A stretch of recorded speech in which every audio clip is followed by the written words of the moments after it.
Sinamantala ni Jericho ang weekend upang makasama ang kasintahang si Janine, kasama niya ang kanyang anak na si Santino upang mas magkakilala ng maigi ito at si Janine. Masaya silang nagkwentuhan habang nagmimerienda sa bahay ng kasintahang si Janine, tanggap ni Janine at Santino ang isa't isa. Napansin ni Jericho kung gaano kabuti si Janine sa pakikitungo sa kanyang anak. Habang nanonood sila ng pelikula, mas lalong lumalim ang kanilang samahan. Inihanda ni Janine ang paboritong pagkain ni Jericho at Santino bilang sorpresa.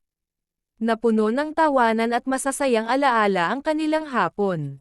Bago umuwi, nagpasalamat si Jericho kay Janine sa isang napakagandang araw. Nagpaalam sila ng may ngiti sa labi, sabik sa susunod nilang pagkikita.